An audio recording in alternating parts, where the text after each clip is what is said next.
Bonjour mes étudiants.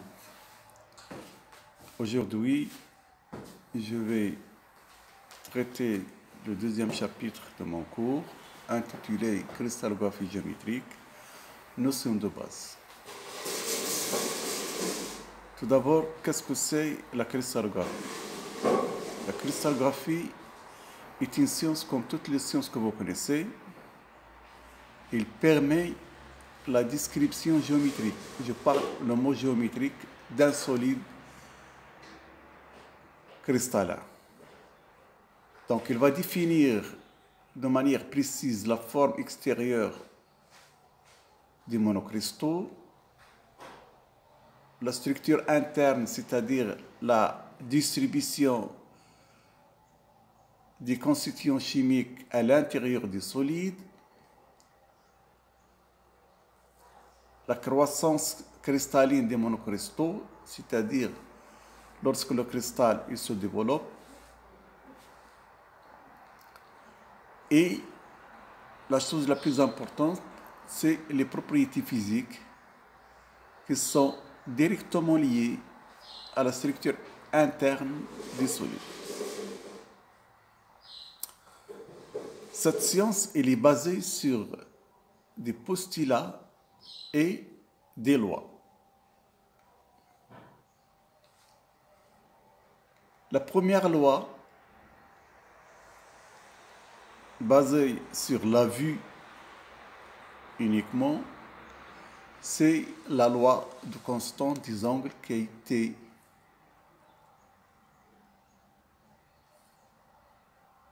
donnée par les deux savants, Nicolas Steno qui a vécu entre 1638 et 1686, et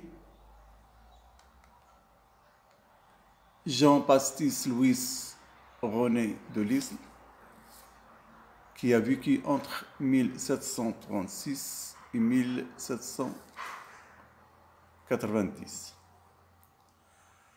Ces deux savants, bien sûr, n'ont pas vécu à la même période, mais l'un il complète l'autre. Ils ont constaté que dans les cristaux d'une même espèce chimique, on parle espèce chimique, signifie ils ont la même forme, mais peut-être ils se diffèrent sur le plan chimique. L'extension des faces n'est pas un caractère constant, mais au contraire, les angles entre les faces ou entre les arêtes sont constants chez tous les individus de l'espèce. C'est-à-dire, je peux avoir par exemple le cas, si je prends un ACR, KCR qui présente la même structure. Voilà un exemple pour expliquer la loi de constante des angles. Je prends un exemple bidimensionnel. Donc, vous voyez que les trois formes sont tout à fait différentes par la vue, mais en fait, elles sont les mêmes parce que on ne s'intéresse pas à la taille des surfaces, mais on s'intéresse aux angles. Donc, cet angle-là, et cet angle-là, et cet angle, elle est la même. Donc, il s'agit de la même espèce cristalline. Loi des indices rationnels simples qui a été donnée ou bien posée par l'abbé René Juste-Oeil, qui a vécu entre 1743 et 1822. Alors lui, il a dit que si on choisit un système d'axes concurrents parallèles à trois arêtes non parallèles entre elles, c'est-à-dire un trièdre, toutes les faces d'un monocristal découpent sur ces axes trois segments proportionnels qu'il les a notés A sur H, B sur K et C sur L.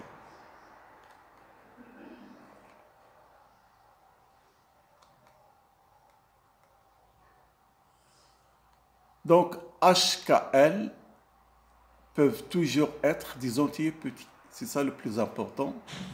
Donc, par la suite, il a constaté que les plans, je peux les repérer dans un trièdre. C'est ça l'objectif. Il a constaté aussi, en cassant un monocristal, un petit morceau, que les cristaux, ce sont des empilements réguliers de petits polyèdres. C'est-à-dire, il a essayé de casser un monocristal jusqu'à l'infini, il ne peut pas. Il atteint une forme limite qui présente la forme d'un polyèdre. Il a constaté qu'en cassant les cristaux ne se cassent pas de manière hasardeuse, mais ils se cassent selon des directions privilégiées. Bien sûr, ce n'est pas perpendiculaire au plan, mais parallèle à des plans. Parallèle à des plans, que nous allons définir par la suite. À la fin, quand il casse un nombre important de monocristaux, il obtient des petits monocristaux et tous les monocristaux obtenus, bien les morceaux, présentent une grande parenté de forme, c'est-à-dire qu'ils se ressemblent. Ils se ressemblent tous.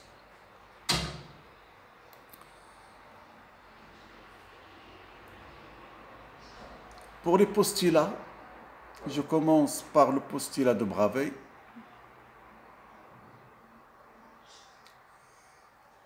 Auguste Bravais, qui a vécu entre 1811 et 1863, donc à savoir que dans cette période-là, les techniques de caractérisation des solides ne sont pas encore connues, il a dit que, étant donné un point P dans le cristal, il est quelconque,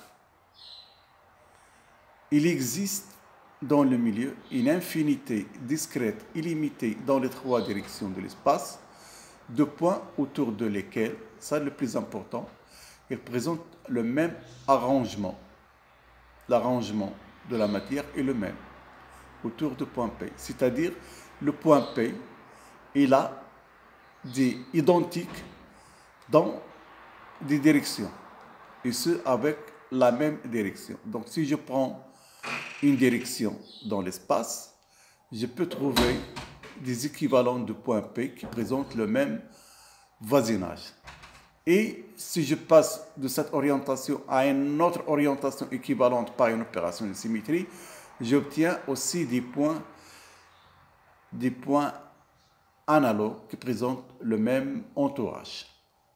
Donc, il a abouti à la fin à 32 classes cristallines qui s'intéressent uniquement à la forme extérieure du cristal, parce que Bravais, à l'époque, il s'est basé uniquement sur les formes extérieures des monocristaux. Et par la suite, on déduit, ou bien il a déduit qu'il y a 4 réseaux de Bravais pour la description de tout solide. Ce postulat a été complété par les deux savants Schonflies et Fedorov. Fedorov c'est un russe, Schonflies c'est un allemand. Bien sûr, eux, ils ont touché un petit peu la technologie. Donc, Schonflies, il a vécu entre 1853 et 1928. Fedorov, il a vécu entre 1853 et 1999. Donc, pratiquement de la même génération. Eux, ils ont dit que, ou bien ils ont constaté que tout point quelconque dans le cristal, pour tout point quelconque dans un cristal, il existe dans le milieu une infinité discrète, illimitée dans les trois directions de l'espace de points. Donc un nombre infini de points autour duquel l'arrangement de la matière est le même qu'autour du point P. Donc, le point P présente des images dans le monocristal. Ce n'est pas uniquement selon des rangées, selon des directions équivalentes, mais aussi entre les orientations équivalentes.